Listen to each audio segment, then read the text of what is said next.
Hi YouTubers, it's our next video now, so it's going to be a pie track review right now, another non-live pie track review, anyway, it's going to be another Sutliff blend, Sutliff, peaches and cream, so this nice big-ass pie tobacco, like the big-ass cigar, so let's review it. So it comes pretty moist, like most Sutliff blends, especially the aromatics, it comes pretty damn moist, so you have to, either dry it out or give it a few lights with a match or a lighter, as in matches 860.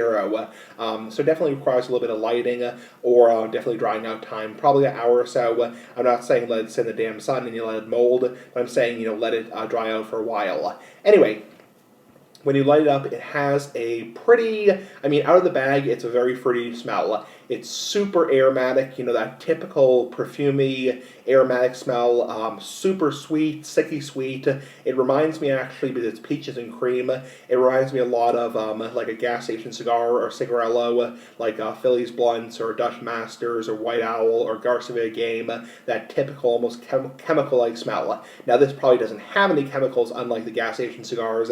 It's probably just natural flavoring.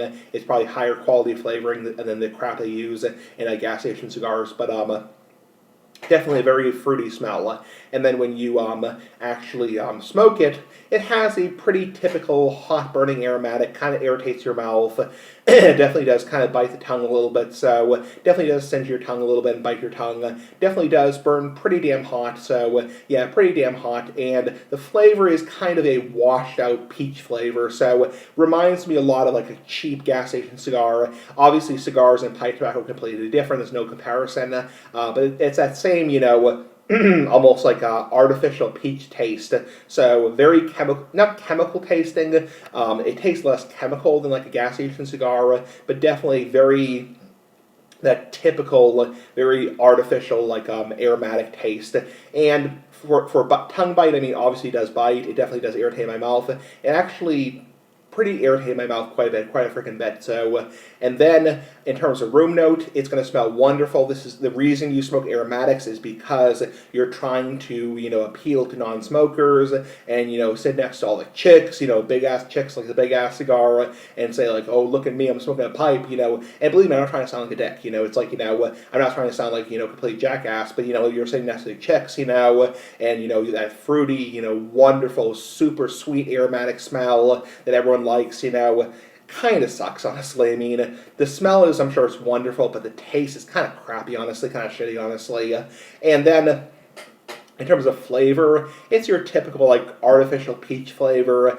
And then in terms of strength, there's no strength there. It's very rare in my book for an aromatic to have strength. I think all the aromatics I've tried, only a couple actually had any nicotine strength. There obviously is nicotine in pipe tobacco and cigars, but the nicotine is almost undetectable. So anyway, that's just me. So I'd probably give it a 10 for rating, maybe about a 4 out of 10 for rating. It's not terrible. I've had worse. Guilty Pleasure by Ash, and that completely sucked. That was horrible. That was unsmokable. Danish original black vanilla Cavendish, that was horrible. But this is pretty mediocre. I really wouldn't recommend it. There are better aromatics out there. I think Boswell's Peaches and Cream was a hell of a lot better than this, so a lot more damn decent. So anyway, big ass cigar for life. Bye.